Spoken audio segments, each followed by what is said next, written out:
Hello! Welcome everybody to New Crosstalk Wrestling! All right. Welcome to episode 2 of Crosstalk Wrestling. Yes, we have a title now, and we're joined by the same guest co-hosts because they just couldn't stay away. They just had to share their 2 cents about what? WrestleMania. WrestleMania is this Sunday. We're taping this on Monday, so we haven't watched Raw or SmackDown this week, and we are giving our predictions, and if we have time, we'll say how we think the card should be in terms of which match goes where. Sound good, guys? I thought that's how we were doing it. Like each one would give the card breakdown and their thoughts. I think what we're going to do is we're going to go card by card, match by match, and do a prediction for each match, and then keep going. Cool. Sound good? So we'll get right into it. Oh, silly me. First, let's introduce the co-hosts. Adam, you are from ocwrestling.ca, which is down there. You can see it right down there. Anything else that you'd like to plug? No, that's. Oh, come on! And No! he's frozen. He'll probably be back. If not, we'll have to restart the show. But anyway, Kyle, you're from TheTechnofiles.com with head. Yeah. That's a nice head you got there. A perfect girlfriend. She doesn't say anything. Yeah, but her mouth's not open, so. And Adam's back. So, Adam, do you have Twitter?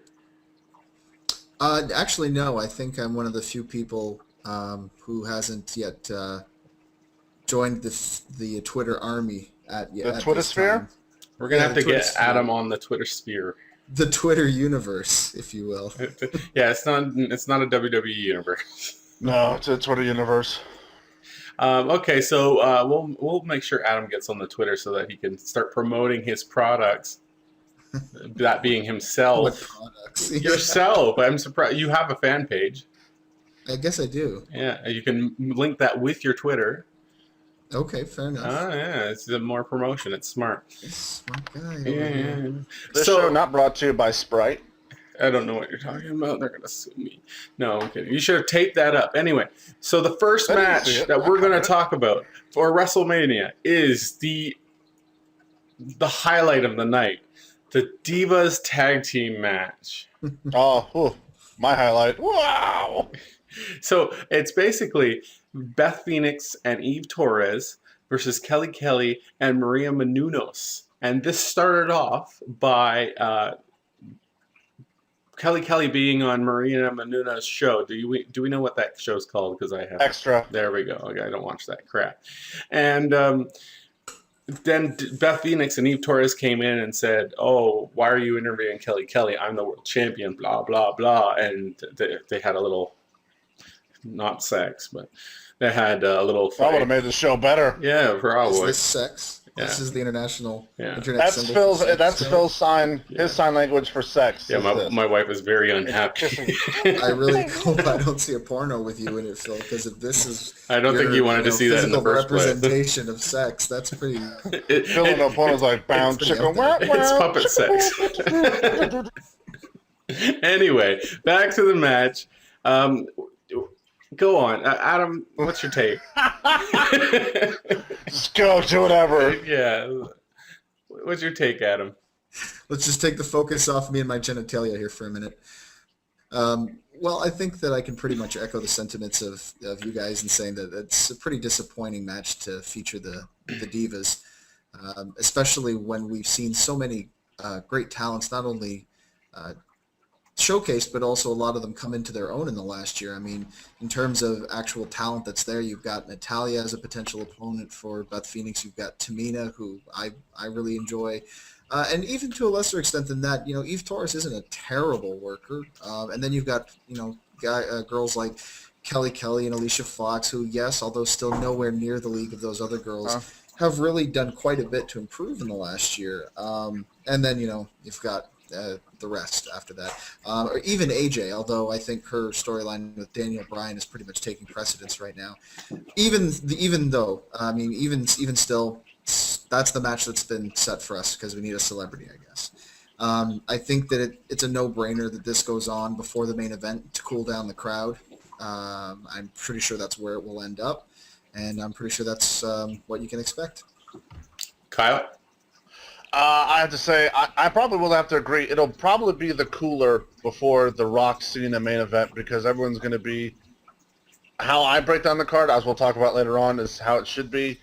For me, the Divas tag match is the boringest match I see on this card. The only thing saving it is if you can get Karma to come in and beat up Beth Phoenix, then it'll send the crowd like a little bit of an uptick to sit there and go, we had to sit through possibly 5 minutes of a boring Divas match, but for a good ending. Yeah. And it can roll into something else because Karma, her tragic, everything that happened in her personal life set aside, if she's ready for a comeback, what a great way to get not only a WrestleMania payday, but also national exposure to the biggest audience in the world. Set something up with Beth Phoenix to go down the road and possibly hit up 3 or 4 pay-per-views. Yeah, I have to say myself that they dropped the ball big time on the potential for a Divas tag team. Well, the Divas match altogether, a Divas championship match. They really could have had. They probably could have had 2 Divas matches if you think about just like the quick match for putting Menounos in. And then, someone like 5 minutes. I think you're saying Menudo, which just makes me smile. And I kind of wish they were in the match. That I would pay money. That would be great. I would love to see like 17, 16-year-old boys going like, just get beaten up. Yeah, that would be like the whole John Cena entrance thing. A whole bunch of 17-year-old boys. Okay, anyway, but dropped the ball. There were so many potential things that they could have done. I've already discussed this with Adam in person. I was saying how you meet in real life. We oh my god! We don't try. It just happens by happenstance. Of your imagination. But we were discussing how they had a perfect opportunity to bring in Medusa and do a special like title versus title thing. Get back the old women's title. Who thinks Medusa can go? Well, I mean, I still think. I think she's heavily kept athletic. up. Yeah, she did the monster truck stuff. Monster truck racing. Yes, that's the same as bumping in a ring. Yeah. I think she's still been doing it because she's got a passion for it. So I don't think she's completely gone away from it. You give her a little bit of time to knock the ring rust off, and I think she could still go. And plus, if Beth's going to be in there helping her out, Beth can carry her. If she can fucking carry, the Bellas and the likes of them, then I'm pretty sure she can carry pretty much anybody at that point in time. Do you think? I do want to ask quickly. Do we think that the reason that they wouldn't bring her in would be more of an idea that newer fans might not recognize her, or do you think it's a grudge thing? Does Vince still harbor some resentment there over what happened? Newer fans. I think the grudge thing, money overtakes grudge, and I think the hardcore audience would enjoy it, but I think there's not enough people that would enjoy it. And unfortunately, WWE is made up of mostly casual fans. I would have to go with, it's very easy for WWE to sit there and throw in the WCW tape library to have a quick backstory of Alundra Blaze, Medusa, whoever you want to call her, to show it very quickly. You could do it in 2 weeks and have this thing set up where, she gets pissed off because they're showing, the old women's championship being dumped in the trash. It could have been done easy if they wanted to do it. I think it might have been a slight grudge with Vince saying, you did this to us, you kind of dicked us over. But in the same aspect, I think Medusa, Alundra Blaze, whatever you want to call her, is still a professional. I think she would have done the right thing anyway. But to me, they had a chance to do something big, and they just couldn't figure out anything to do. So they just figured, throw a crappy tag match in, and it's done. And the other thing they could have done was the whole Karma thing. And like Adam said, that could have been an easy way to just bring in Karma. Though I do think Adam is correct in terms of, I think it was Adam that said this. I said it. Oh, Kyle, at the end where Karma comes out? Yeah, I think the same thing. I think Karma will distract Beth. I think Menounos will roll up the pin and get the victory, and then Beth will be pissed off, and Karma will set up a feud for going into the next pay-per-view or something like that. Yeah, that'd be all right. That'd be a good way to end it. They got to do something with the Divas division. It's crap. Oh, yeah. It's so boring. Well, that's what happens when you put the focus on just their looks and storylines instead of actual athleticism. Fair enough. Our What's next? Next match we're going to talk about is the Team Laurinaitis versus Team Long, where we have so far, stop whining, that's my dog.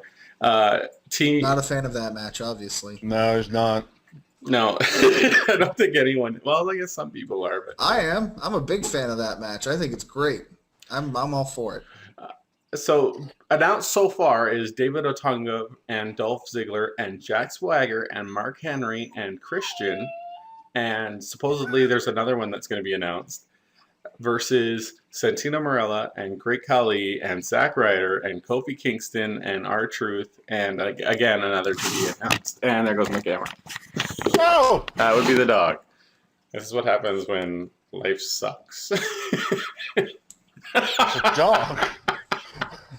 The dog just took the camera. Life sucks. I'm gonna go. How can I end it? The I'm gonna go dog slit took my camera. wrist. Sit in the bathtub.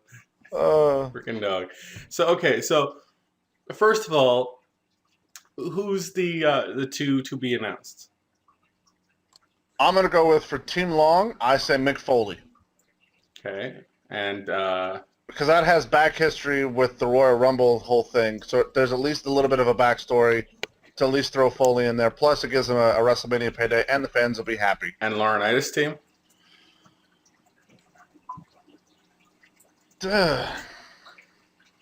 At this point, Kurt Hawkins. They can throw anybody in there. It won't matter. It's such crap. Adam. I've heard a couple of really good ideas thrown around. Jesse himself had a couple of really good ideas. He said that likely what it will be for Team Laurinaitis will be a guy like maybe Drew McIntyre, who's kind of gotten screwed. Yeah, By, that's Teddy that's Long. actually pretty smart. And he said it might be interesting to see Miz go to Team Long to try and maybe start him on a face turn. Oh, yeah. Maybe he's there to sabotage the team, really, for Johnny. Yeah, it would be quite a team issue because you'd have Truth and Miz on the same team. Yeah, actually, I think that would be a really interesting way for them to go. Now, I do want to ask, do you know if the match is elimination style or is it first fall to a finish? I don't think they're going to decide that until that night. Yeah, they haven't said anything. Because I think that will depend greatly upon where it is on the card. If it is an elimination style matchup, I would probably say that it will be put closer towards the second or third match on the card. But if it's a single fall elimination, I expect to see that as the opener. Yeah, I think this could go either way in terms of elimination or a regular match. Because a regular match, they've done it before and they can make it entertaining. Just have guys keep swapping out.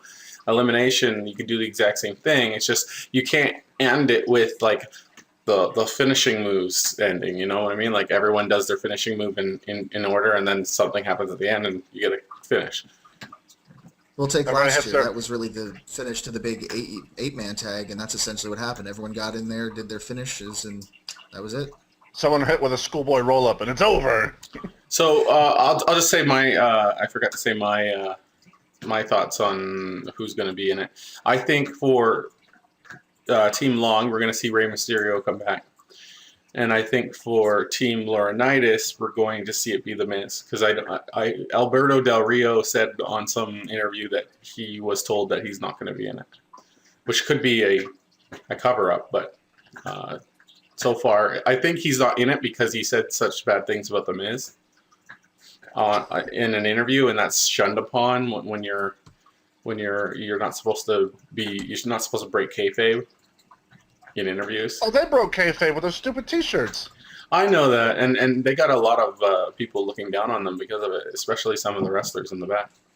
So that's the word on the street, Phil, that Del Rio's got heat because of those comments? I think he's just got enough heat that would just kick him out of the WrestleMania payday and put Miz in a spot just to teach him a lesson. That's disappointing. Well, I can see if they wanted to go with the Miz, they can go Miz and Foley because that'll set up the Mick Foley's next book where Miz is the bully in the book. So it could have a way to kind of parlay that in other things. And then maybe SummerSlam Miz versus Foley. Yeah, I mean, Because Foley needs a couple months to get in shape. That's what he said. Yeah, I mean, if WWE creative is anything smart, they kind of see other things outside of what's in front of them. Yeah, I guess we'll find out tonight because they're pretty much if they're gonna make a big announcement where they're going to put a legend on the team. It'll be tonight. And Miz said he has a special announcement tonight too. So let's see what happens. What do you think is going to be the end of this match? Any ideas? I got Team Long winning.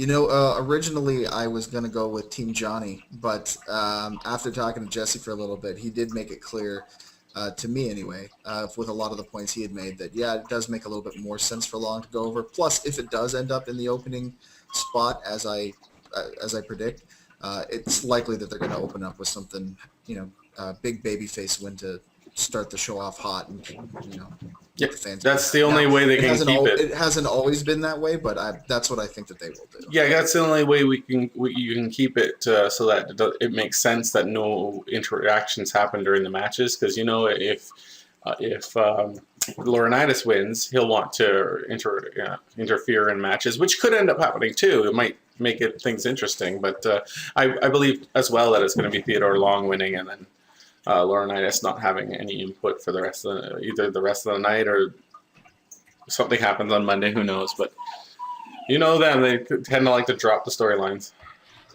I love the dog. Delilah. I got Zack Ryder winning because I checked the Vegas odds. So I know some bookies. I got Vegas odds guiding Zack Ryder winning with a La Magistra Cradle. He's not going to bring head into the ring. I got head. My head. All right, next match that we're talking about is Orton versus Kane. A match that was thrown together at the last moment, I guess, to put Orton and Kane on the show. All right, who wants to take this first? Adam. Adam wants to. I don't hate this match. I mean, Kane and Orton are very good workers, and I think that they'll put on something solid and quality.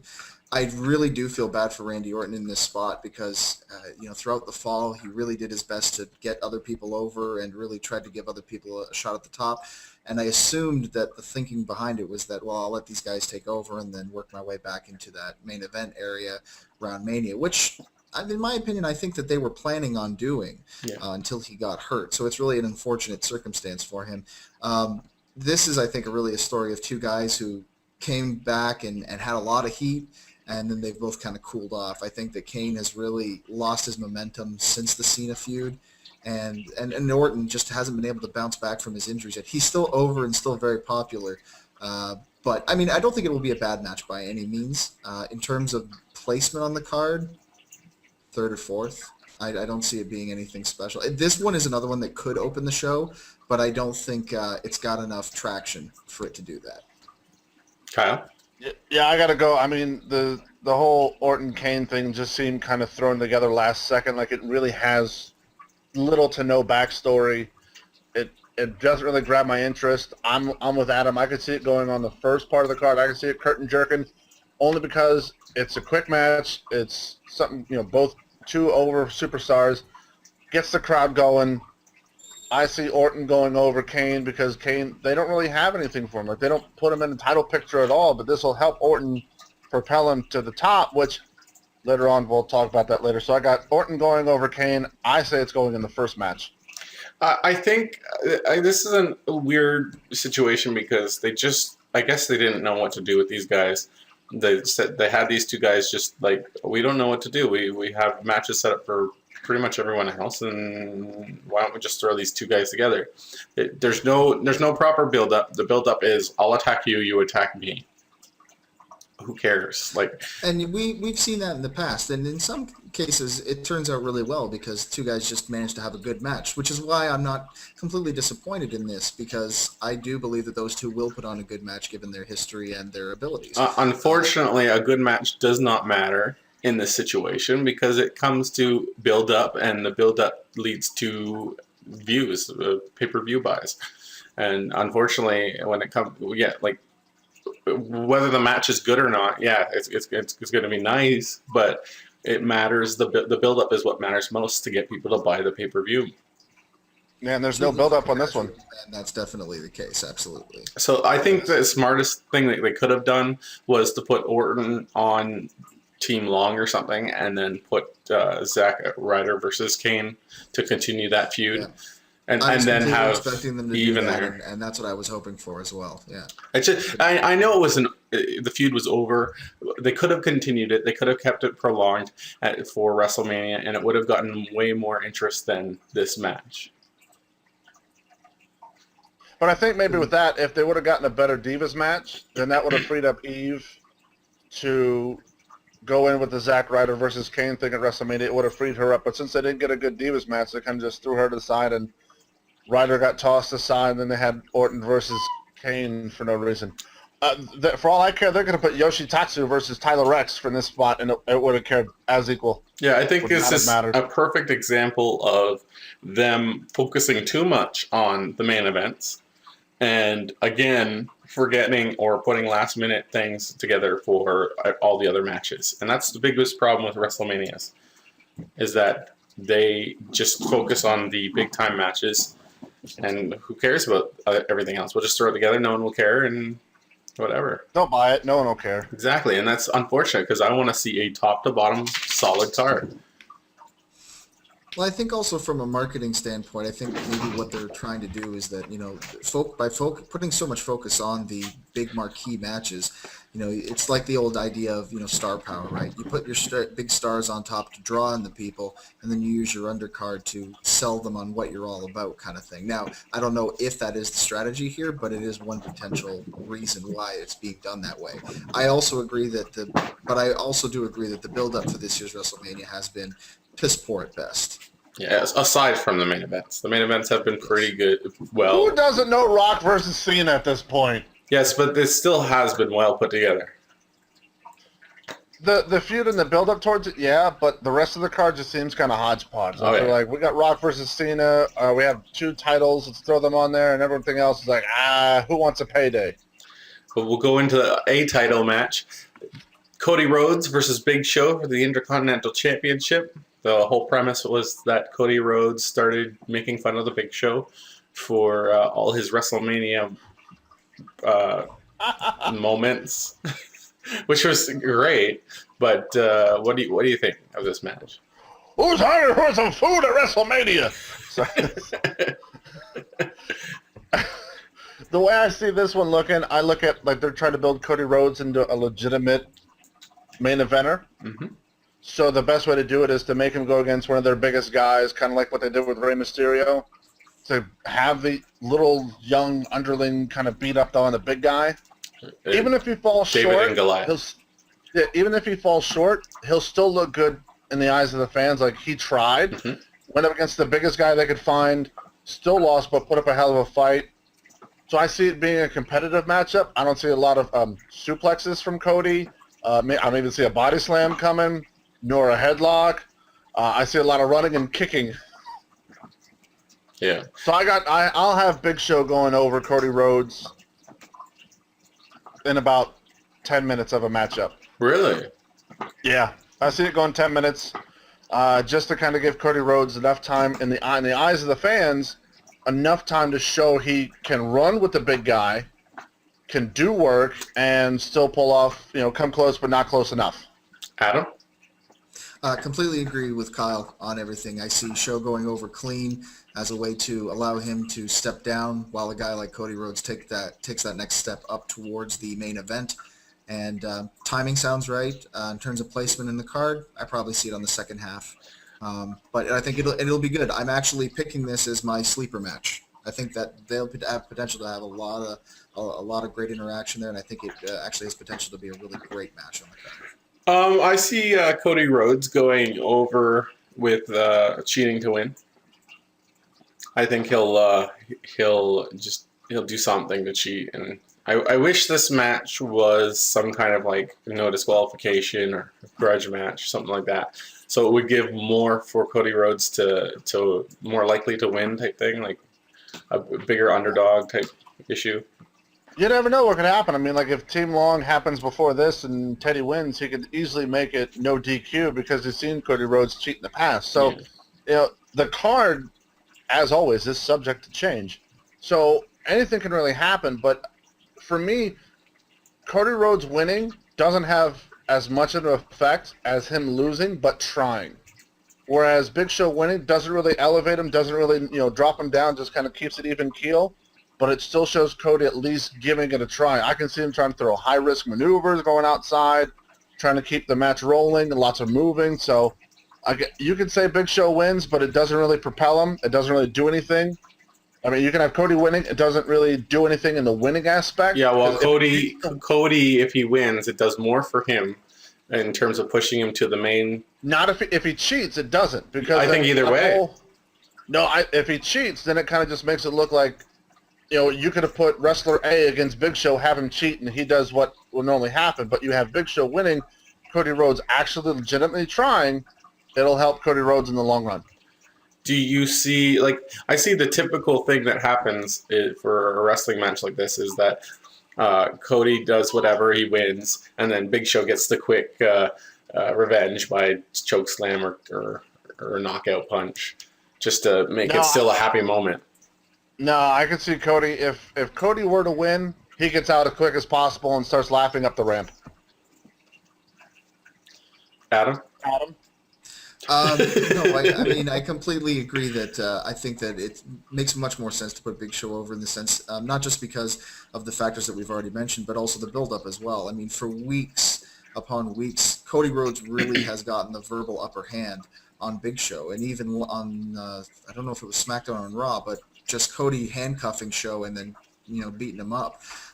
So really, if Rhodes does go over clean, especially in that match, it makes Big Show look like an nincompoop, and it makes him look like everything Rhodes has said is absolutely true, and it kills him. But wouldn't that be a good storyline to springboard off of and have Big Show really upset and depressive? I think that's kind of the end of the story, though, because remember, the whole reason that Rhodes has singled out the Big Show is that he has a poor WrestleMania record. So for Rhodes to beat him at WrestleMania would basically validate everything that the heel has said. And from a good storytelling point after that, where's the reason for them to fight again? There isn't. It just stops right there. It doesn't go anywhere. But if Big Show wins, then he can pull that against Cody Rhodes. You could have another month-long program by saying, look, I beat you at WrestleMania. You said I couldn't do it. I've been embarrassed. I beat you. So now you have your WrestleMania moment embarrassed. But again, if Big Show loses, it doesn't matter. He's the Big Show. At any point, they can create a storyline for him. There's no loss there. If Cody Rhodes loses, then there's a loss there because you've got this build-up that he just loses steam. Well, no, he doesn't lose steam because he sat there and berated Big Show, telling him that you can't win, you can't do anything, and then he beats him.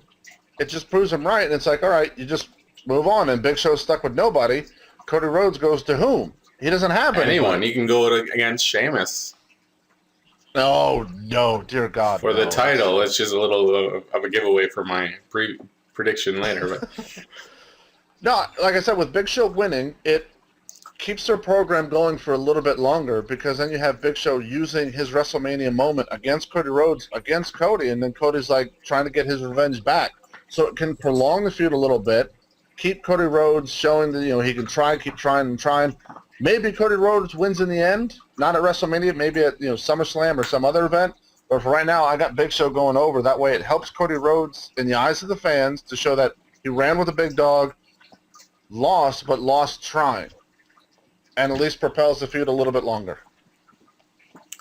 Okay, so we'll go to the next match. And the next match that I have listed here is Sheamus versus Daniel Bryan for the... I don't know who that is. For the World Championship on SmackDown. I know Bryan Danielson. Yeah, the American Dragon. Anyway, thoughts? My favorite promo he's ever done. Love that one. Adam? Really, really, really disappointed in the build for this match. Sheamus has no heat whatsoever. And it's really unfortunate and almost ironic because Daniel Bryan probably has some of the best heat out of anybody on the roster these days, but the heat is not with Sheamus. It's with his girlfriend, AJ. Mm-hmm. And that's really disappointing, especially considering what a great talent I think Sheamus is. And I think that this match could be something that fans would look forward to, but unfortunately, it seems to me like the Fed just thought, well, if he wins the Royal Rumble, that'll be enough to carry him right through. And sadly, the interaction between these two has neither been captivating nor anything to write home about. And for that particular reason, I think this one is going to go on earlier. And actually, right up until, it would not surprise me at all to see this match open up the show. I don't think it will, and I don't think it should, but it would not surprise me. It wouldn't surprise me either. And I definitely see Daniel Bryan retaining.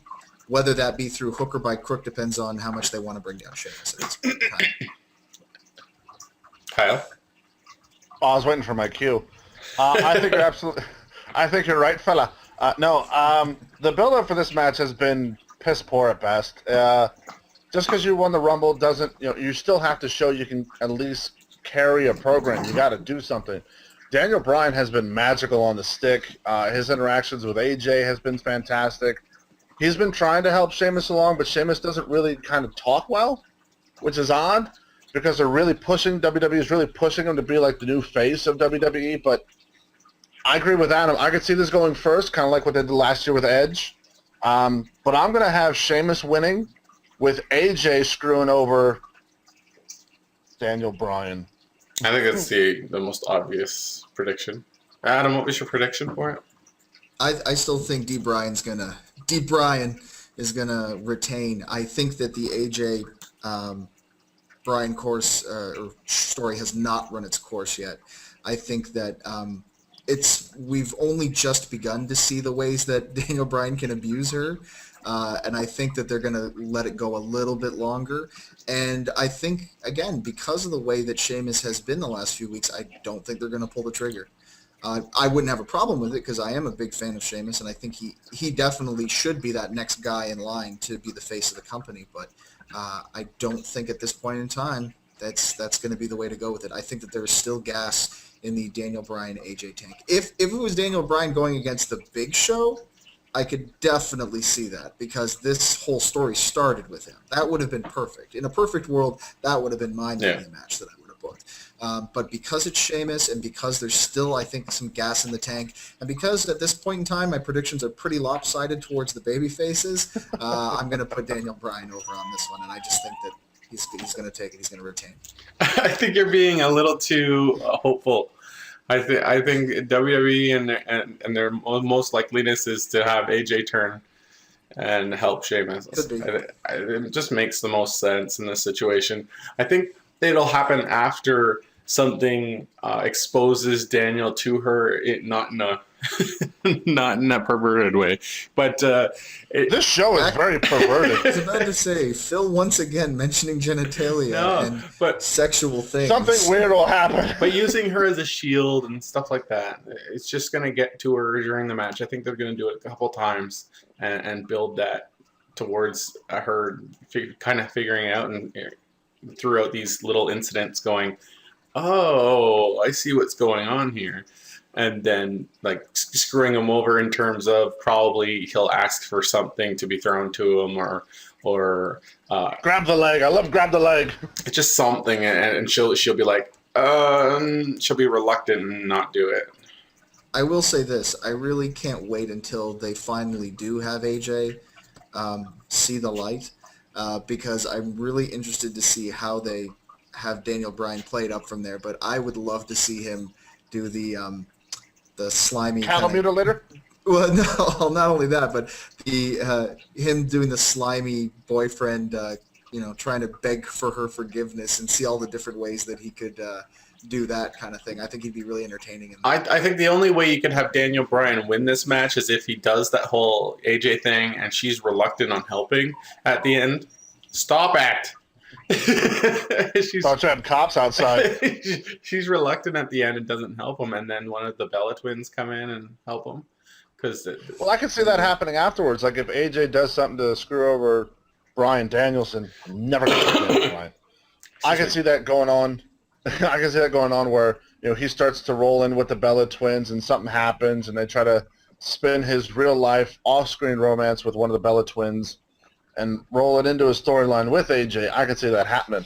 I'd really love to see a great technical matchup, I guess, from Daniel Bryan, just to show off some of his moves that he can do. I'd love to see the cattle mutilator come back. Oh, I'd love to see that. Yeah. A lot more MMA stuff with his elbows and kicks and things like that. This would be the perfect opportunity to showcase Daniel Bryan for what he can do. And if you put it first, it's a great opportunity. You let it go about 15 minutes, it's fantastic. Yeah, I agree. Okay, next match. We're going to go right into it. Oh, I don't want to go into that. Let's go with WWE Championship match. CM Punk versus Chris Jericho. Adam, go. This match, I am looking forward to it. I think it's going to be a good one, obviously. I think that the stuff trying to involve Punk's family has been unnecessary. I really don't think it's been needed at this point in time. I think that that's something they probably could have saved for their rematches down the line. But I don't think it was needed here. I think that the build-up so far of these two competitors has actually been compelling enough, personally. That's still not my call, and that's the way that it is, but just my opinion of it. I see this one being good, possibly best match of the night. Obviously, there's that potential when you're talking about two fantastic wrestlers as Chris Jericho and CM Punk. I see Punk going over clean, and I see Jericho chasing him a little bit more throughout the spring. Yeah, I'm sorry I had to make you go first, Adam. I was going to sneeze. I wasn't trying to. Trying to run the No. show here, Phil. I'm just not trying to run the show. I opened up the last one, so I just thought we were kicking it back to you, Kyle. My bad. No, I almost had to sneeze. I was like, I'm going to hop. No, I like what Chris Jericho's done involving CM Punk's personal life, because it's been done before on the indies to great success, where CM Punk can have that. You have the added fuel to the fire that, Chris Jericho is trying to make this a little bit more personal, and Punk is trying to be as professional as he can be about it. It just shows just how deeply psychotic Jericho's character can be, and I think that could only add another layer to the match. I mean, on the whole, if you just put these two guys together in a bowl and just let them go at it, it's fantastic no matter what. Adding a little bit of layers to it just only helps the matter more. I got Punk going over clean again, same with Adam, only because Jericho's going to be leaving soon. So it's kind of pointless to put the belt on him and then have him run away. Do you really think he's going to be leaving? Oh yeah, he's got a couple of tour dates with Fozzy coming up. Well, he said there was only 2. You never trust Jericho. He's got more than 2. I don't know. I think he'll do both. I just want to clarify something with the point that is being made there. I agree that the stuff that has been going on with Jericho and Punk in terms of the family stuff has been very good. There's no doubt about that. My opinion is that it's the wrong time for it. I think that especially considering the show that it's on, considering that it does have the shadow of the Hell in a Cell and Roxina looming over it, I would prefer that they have held that off till maybe do they still do Backlash? I don't know if that's still a pay-per-view anymore. Extreme Rules, that's the next pay-per-view, Extreme Rules. Is it? I would have, I think Have they finally decided? I think I would have much rather seen them use that at that point in time because of a couple different reasons. One, if Punk does in fact go over clean, this is something that Jericho can use to goad Punk into a rematch, which would make a lot of sense. But not only that, but if it is going to be the Extreme Rules pay-per-view, then the issue becomes personal and gives a reason. I think it's over the limit. Maybe. I'm not sure. But the point Hell, is it's going to be in your house. That's what it's going to be. They're bringing back in your house.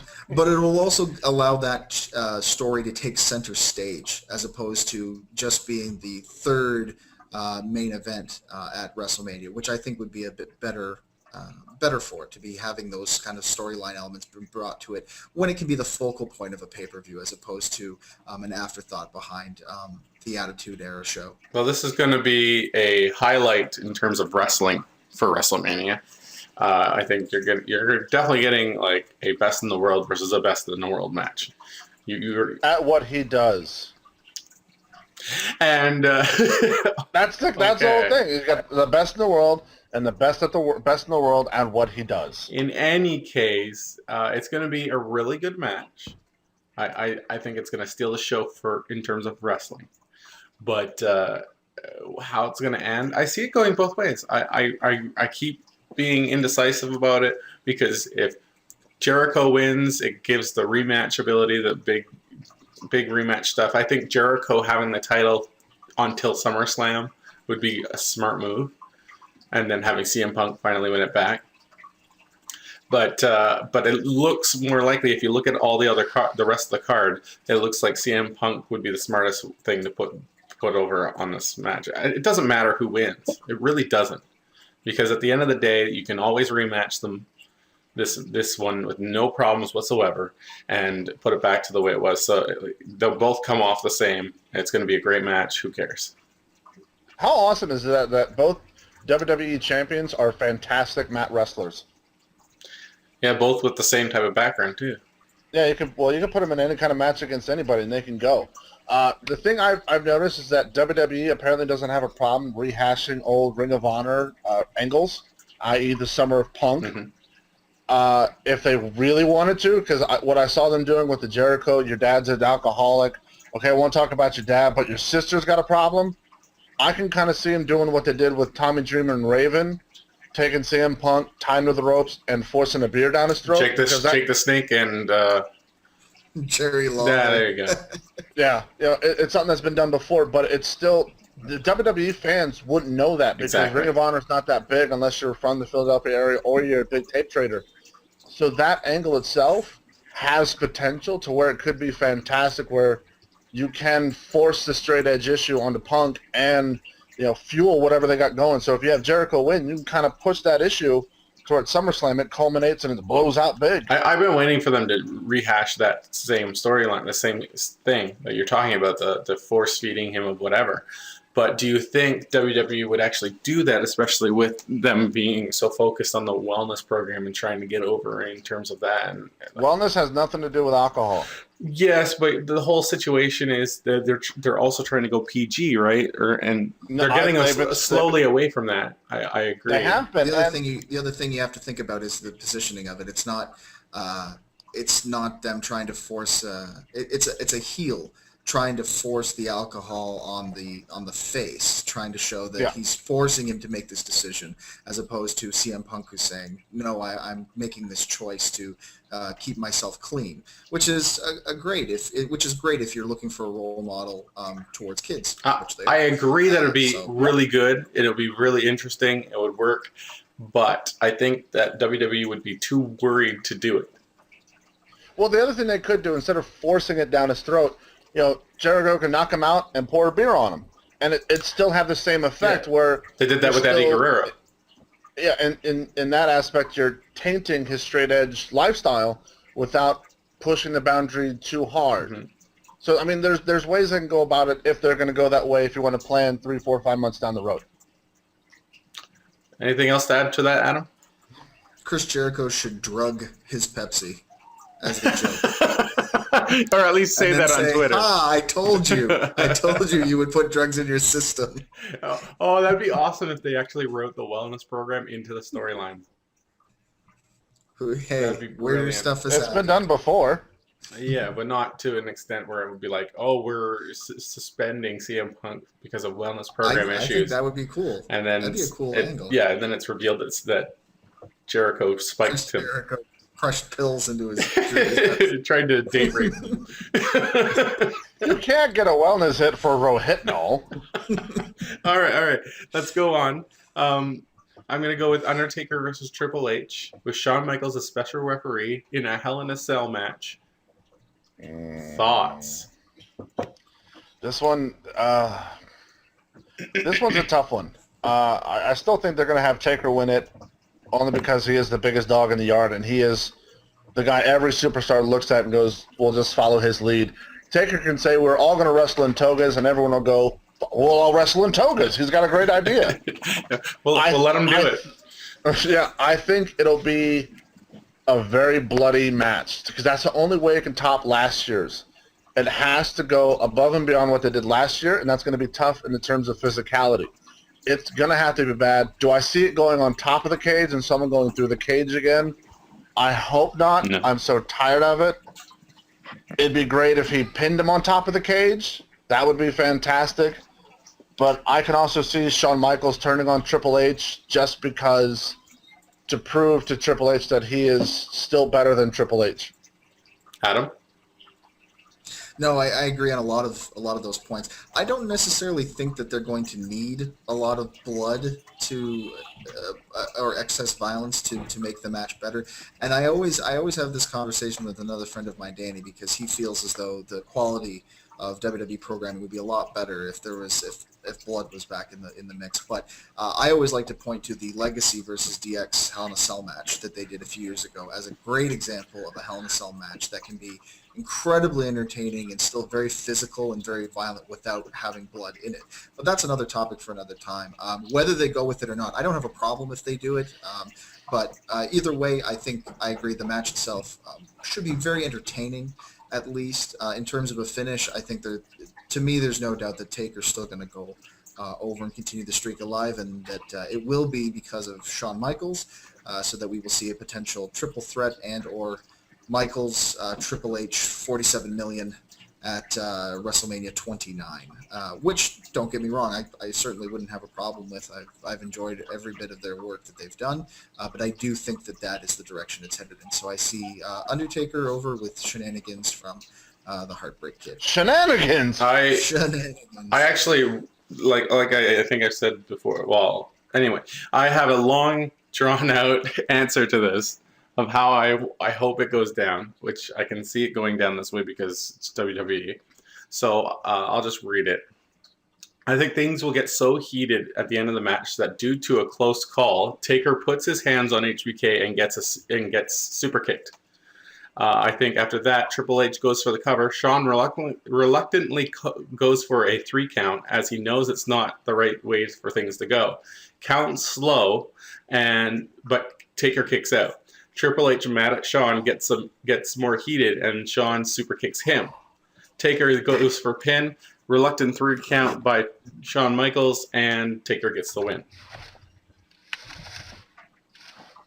Yeah, I can see I think that's the perfect way to go, because then you can build whatever you want. It could happen that way.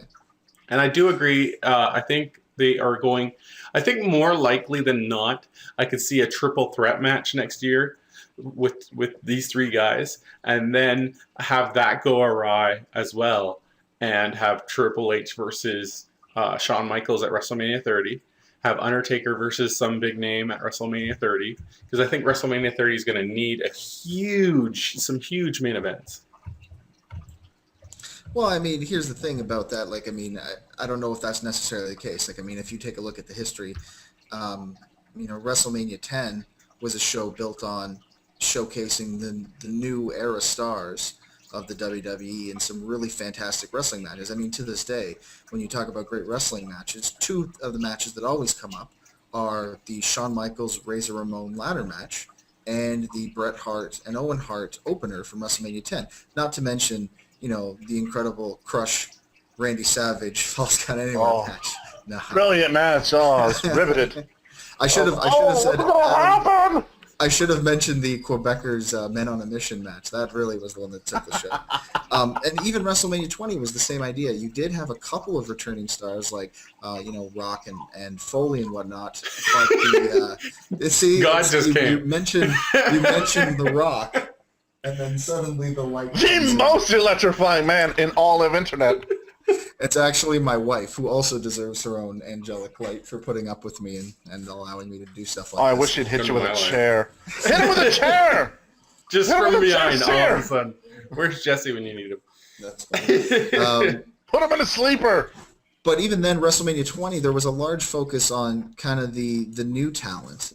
Now, whether that will be the case, I don't know, because in recent years, nostalgia has been a hit for the WWE. So, I mean, will it go that direction? It's very likely. I mean, obviously, card subject to change, right? It is going to change as we get closer to, but it is a good theory, without question. So we're going to be seeing a Sergeant Slaughter versus Iron Sheik match soon. We can only hope. Fantastic.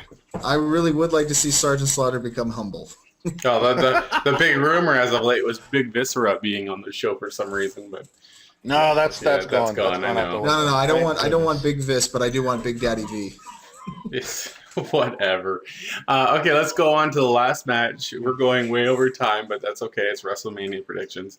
The Rock versus John Cena. Thoughts? Bored. Really? Because it took so long, like a year in advance, like, it's going to be great, it's going to be fantastic, but then the weeks leading up to it have all just dropped the ball. It doesn't really seem to have that hype and that build-up. It doesn't seem to interest me. It's like, if you have The Rock going over, it makes John Cena look like crap. You got John Cena going over, it just shows that The Rock wasn't ready or whatever, and The Rock's going to go away. This match serves no purpose in any which way. Well, except for like the mainstream fans trying to get those people back. I think that's enough. That's the wrong match to do it. The CM Punk Jericho match would do it. If you had Daniel Bryan in the main event against someone else other than Sheamus, that would get casual fans back in it because it shows wrestling.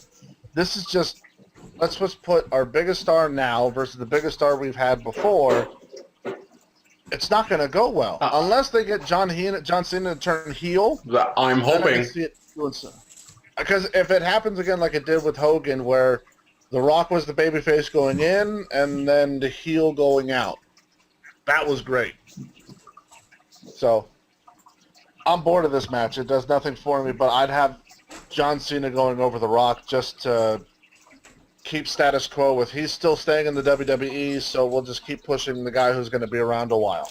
Adam? I definitely agree that at this point in time, the build-up has been a little boring. In the sense that I'm sick of seeing The Rock and John Cena talk at one another. I want to see them talk to each other if you're not going to put them in physical contact with one I think that another, happens this week on Raw. I hope so. God bless them. I hope so, because I really would like to see those two interact again. Because the last time those two actually talked to one another, it actually provided an exciting moment with Cena basically tearing The Rock a new one for using cue cards on his wrist. It was hilarious. It was fantastic.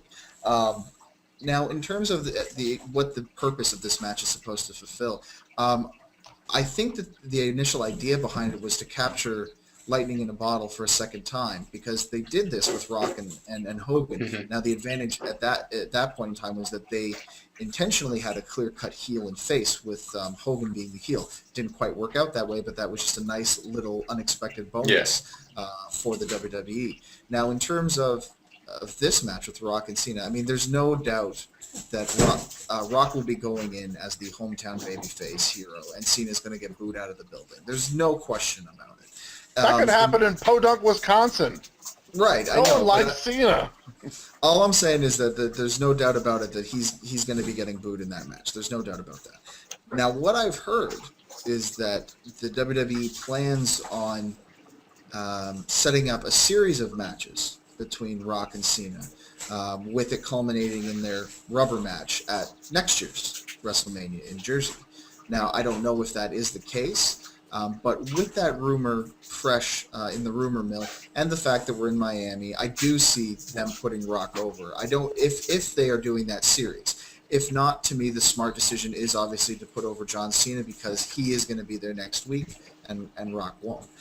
Now, in terms of the heel turn, I don't know if that's going to necessarily happen. It would be surprising to me if they did do it, simply because of the value that John Cena has to the company outside of the ring as a babyface. I'm not saying that it's not possible, but I'm saying that it would surprise me greatly if that was to happen. So, final prediction, Rock over, possibly through shenanigans, if they're going to keep the series. I love that word. It's a great word. I think the smartest thing to do with this is to turn Cena heel.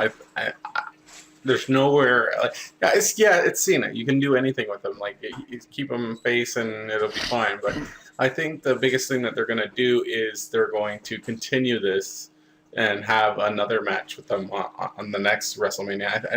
I don't like the idea of it, but they're going to do it. I think Cena turning heel would be awesome.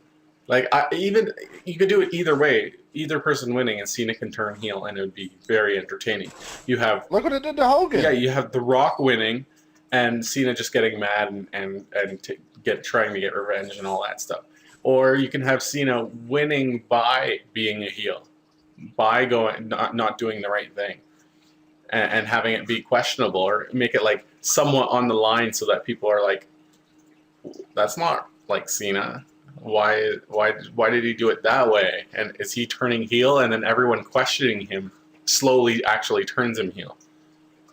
I would like a slow turn. Yeah, me too. Fast burn. And I think that's what they were going with the Kane Plant stuff. little seeds.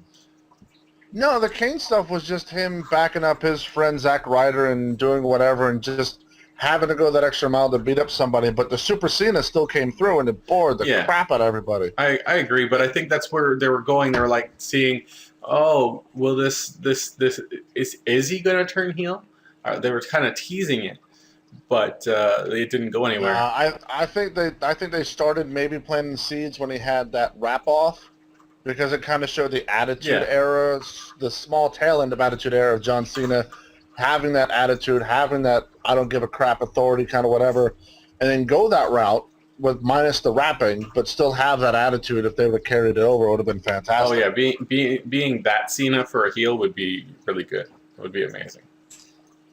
I don't know. I don't see any business advantages whatsoever to turning John Cena heel. I think it'd be great for business. I think if he went with that old school approach and he was the heel, but people loved him as that heel. But you can take that approach without him being a heel, is what I'm saying. I don't think the problem is necessarily in his position as babyface or heel. I think that the problem is in the basic dynamic of how creative is writing his character at this point in time. Because I have been entertained by John Cena in the last few weeks, not because he's been acting heelish, but because he's been acting as an intense competitor who cares about winning his matches, which in the end is really the basis of professional wrestling. And I think if you showed a character like that through John Cena, who was an athletic dude who wanted to win and cared about winning, but wasn't smiley, jokey McBoy Scout all the time, I think that that's the kind of reaction that you would get, because you have a group of the audience, a large group of the WWE's audience right now, who absolutely love John Cena, the wrestler, the person. Yeah, they're 10-year-olds. Hey, but they are bringing in the money for Vince. Those people are still going to be there. Business. And I guess I froze Adam. I look at it with the Hulk Hogan thing, where he was a babyface for a while, turned heel, and it actually propelled his career higher. Like, he became immensely more popular after he turned heel, because you can always turn him babyface again down the road. With that short amount of time, you can capture all the fans that have been hating him for a while, turn him heel, and then go, hey, look, he's not that bad. Maybe get 6 moves of doom instead of 5. He's a cool heel. If they can get that edgy attitude back, like when he was the John Cena heel, rapping whatever, his wrestling still sucked, but he still had the basis of a huge fan base because he had the attitude. He had that swagger to kind of carry himself, where once he turned babyface and became Super Cena, everyone just dumped on him. I see it being more like that Sting, how Sting turned to the black and white. Don't invoke the crow. No, I don't mean the crow thing, but the whole way how it worked and how people thought. I know it was an imposter Sting and all that, but aside from the imposter Sting thing, how Sting was like, was it Barry Windham again? I didn't do that. I'm not like that. But people were so hating on him and saying, oh, that was you. You did do the bad stuff. That he was like very anti-hero, but he was still like a good guy. He was just like very against the fans because the fans were going against him. I don't think Cena will be against the fans, but I think he'll be very hurt, and he'll be like, oh, I gotta harden up. Well, listen, if we're bringing back A-Train, let's just bring back Bull Buchanan. Just start a good heel group with John Cena and Bull Buchanan. Obviously, I think that the Cena topic is one that definitely we could do a whole show on, which might not be a bad idea, because obviously there are definitely some differing opinions. I promise you, I'll fall asleep halfway through. Which is great. Always makes for not if I keep bringing up Bull Buchanan quotes. All right. Adam, what was that? Where were you going with? No. I was just gonna say that I was just gonna reiterate that point that that's probably something we could talk about all day here, and then Lord knows that we could definitely debate passionately about it. So what's the? At that time? We gotta finish this up because we're pretty much an hour in. Let's just go with, instead of going through the whole card, what is the main event? What are the last three matches? What order is the last three matches? Order of the last three matches is probably going to be Hell in a Cell, the Diva tag match to kind of wipe everyone's palate, and then The Rock versus Cena will end it. Adam? Agreed. I disagree. Of course you would. I'm disagreeing because I think they're going to be smart, and they're going to put. Stop, Phil. I disagree with everyone. I think they're going to put the Jericho, CM Punk. They're going to do. Well, I think it's going to be. Oh, this is so difficult. Rock and Cena are going to finish off the night. That's no doubt. I think it's going to be. Oh my God, it's difficult. It's Shawn Michaels versus. CM Punk versus Jericho, then the Hell in a Cell, then Rock versus Cena. That's impossible. That cannot happen. That's how I think it'll go. The fans will be so drained from this Punk Jericho match. To follow it up with the Hell in a Cell, they'll be super drained because that match will just be off the hook. Hopefully. How do you put Hell in a Cell in the middle of the night, or even at the beginning? Like, how do you do that? And you do it towards the end. Like I said, Hell in a Cell, Divas match, because it wipes everyone clean, so they can relax. They can all go to the bathroom, get a drink, and then the Rock versus Cena. So where's Jericho versus? Here's how it could go. Here you got Daniel Bryan, Sheamus started off. Yeah, that's obvious. Then you can have Laurinaitis versus Team Long. Okay, get it. You can have Orton versus Kane. Yeah. You can have Cody. You can have Cody and Big Show, CM Punk, Jericho. They kind of roll in to get everybody hyped up for the Hell in a Cell because they're going to be getting up there. Hell in a Cell goes. They kind of shoot their load. They can relax with the Divas tag match. Go home happy with The Rock versus Cena. I think it would be more likely that, like in your scenario, the Hell in a Cell will go middle of the event, and then the Jericho you got to look CM at Punk this will way. go later because they want that title match to be more main event. But the problem is, if you put anything after that Hell in a Cell that's going to be that brutalistic, just that intense, the next match after it won't have the same effect. The fans won't be able to carry on. I agree. That's why you put the Divas tag match. If you put the championship, Punk versus Jericho, it'll be a great match. People are going to be hyped up. Then you throw the Hell in a Cell, people are going to be even more excited.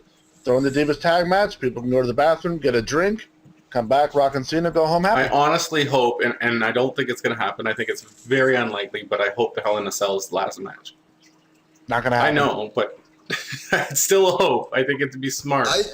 No. I definitely think there's potential for that to happen. I do agree that Rock and Cena is the more likely, but I don't think it's impossible. Improbable, yes, but not impossible. I wouldn't mind Rock versus Cena as being the match right before that, and Hell in a Cell is the main event. But I just think I think if it's Hell in a Cell and then Diva match and then Rock versus Cena, it's still going to be like we just had a freaking Hell in a Cell match. But if you look at any of the past WrestleManias, anything that's followed a big, semi-big main event like the Hell in a Cell, even Taker versus Triple H, the next match after that has always suffered because the fans are always tired. The fans are done whatever. Even if you have Hell in a Cell last, if people get pissed off with the Rock versus Cena, they're going to crap on the Hell in a Cell match. Like, you put, like, Cena wins and it's a crap win, they're going to be so pissed off. The fans are going to be so ticked off. Then you got to get these two guys coming out. They're going to have to go above and beyond. Someone's literally going to have to fly. No, well, I think that's the perfect way to go because I don't think everyone's going to be happy with the Rock versus Cena match, no matter how well it goes. And I think that's why you put it last. No, you don't put it last because you don't want to have people have a sour taste in their mouth. You want the Undertaker to win, to be the last thing in the night, like the big. It's gonna be a lot of false endings for that match, and then it's gonna be the big win for Undertaker in a questionable way. Well, I guess we'll just have to wait and see. Yeah, we'll see, and then we'll talk about it later. Of course, we'll review our predictions. I'm the Phil. I know what I know. All right, so for Adam, from OC. Adam rules! We love you, Adam! OCWrestling.ca. OC Wrestling kicks some ass! Look at the link down there! Not in my crotch, but below the screen. Not where that thing usually is. Is that OC Wrestling there? That's OC Wrestling. Oh. Adam, anything to say? Yeah. No, just looking forward to Sunday. I think it'll be a good show. Yeah, it'll be pretty good. Kyle? TheTechnophiles.com. Check me out on Twitter at Kyle the Shear or at The Technophiles. Check out my YouTube videos. Actually filmed my last YouTube video, which I don't know when I'm going to be posting it for the review for the LG Spectrum. I actually give a shout out to All for Geek. Oh, nice. And just a little plug here. Yes, who doesn't love the Samsung Galaxy Note? That's beautiful. And me, I do have one thing to say, but allforgeek.com is my thing, go-to thing, this and that, and Crosstalk Wrestling. Crosstalk Wrestling! But I just want to add one thing. How are you guys watching WrestleMania this year? I can't tell you. And Adam? I don't know yet. We had a huge party planned out with a local sports bar that was sponsoring OCW, but they had to back out due to some licensing issues and the price of the licensing for the show being extremely high. Yeah, it's pretty high. So there is potential for a private party to be held. Why don't you just bring OCW superstars to Cineplex? They don't have to know about it. Well, because it's $30 a person. It's pretty expensive. And that's a little ridiculous when we can all just go to, one person's house for $50. Someone's house with $10 each kind of thing. So, Kyle, you're doing the old what? thing No. on the Rapid share download? No. File serve? No. Would never. Never. My plan is to do the similar thing. I'm going to say it straight out. I'm going to torrent the crap out of this thing. I'm going to get the HD thing and watch it the next day, so I'm going to be on blackout. I'm actually going to be working the night before for Riverdance. I'm not actually dancing, don't worry. That I want to see. Phil doing Riverdance. That would be fantastic. Well, you can have it. But yeah, I plan to download it. I have my own party for solo party figured out. We know all about your solo parties, Phil. All right. Look at Adam's face. Adam's like, oh. For Crosstalk Wrestling, that's been another episode. Thanks, guys, for coming out. No problem. No problem. It's been fun. Bye-bye, Phil. Up close, Phil. Look at my deep eyes, Phil. Yes. Adam, join us. Okay, this just got weird. Love you, Adam. I don't want to know. There's your hole, Phil, that you wanted so badly.